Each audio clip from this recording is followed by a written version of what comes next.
Pembacaan Kitab Kejadian pasal yang ke-23 dalam bahasa Indonesia sehari-hari. Sesudah Sarah mencapai usia 127 tahun, ia meninggal di Hebron di tanah Kanaan. Abraham sedih lalu meratapi kematian istrinya itu.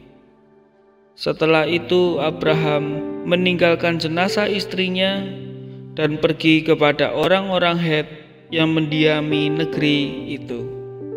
Ia berkata, "Saya ini orang asing yang tinggal di tengah-tengah saudara-saudara. Izinkanlah saya membeli sebidang tanah supaya saya dapat menguburkan istri saya." Mereka menjawab, "Kami menghormati Tuhan sebagai pemimpin yang kuat di antara kami. Jadi, kuburkanlah istri Tuhan dalam kuburan yang paling baik yang kami miliki." Kami semua merasa senang menyediakan kuburan untuk istri Tuhan.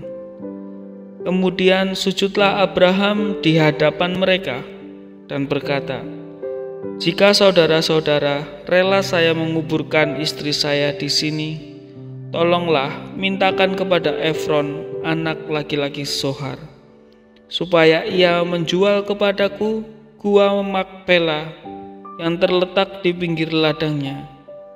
Baiklah ia menjual tanah itu di sini dengan disaksikan saudara-saudara.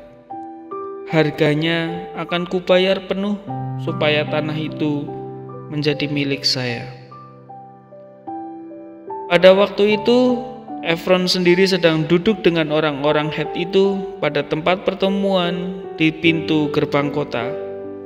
Lalu dengan disaksikan oleh semua orang yang ada di situ, ia menjawab, "Bangsa saya sendiri menjadi saksi bahwa ladang itu beserta guanya saya berikan kepada Tuhan supaya Tuhan dapat menguburkan istri Tuhan."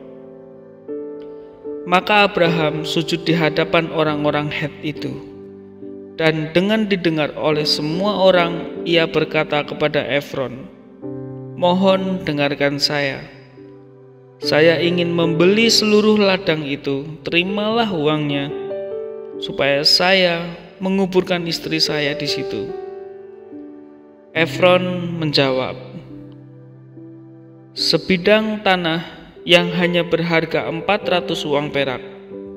Apa artinya itu bagi kita berdua? Kuburkanlah istri Tuhan di situ." Abraham setuju dengan harga itu. Ia menghitung uang perak sejumlah yang disebut oleh Efron, yaitu 400 uang perak, menurut timbangan yang dipakai oleh para saudagar. Lalu ia membayarnya kepada Efron dengan disaksikan oleh semua orang Het itu.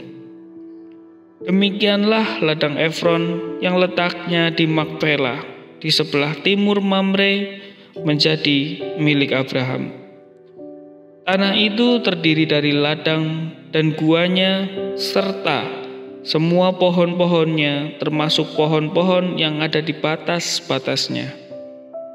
Tanah itu diakui sebagai milik Abraham oleh semua orang Het yang hadir dalam pertemuan di pintu gerbang kota. Sesudah itu Abraham menguburkan Sarah istrinya di dalam gua Makpela di tanah Kanaan. Demikianlah ladang beserta guanya yang tadinya milik orang Het menjadi milik Abraham untuk tanah perkuburan. Demikianlah firman Tuhan. Haleluya. Amin.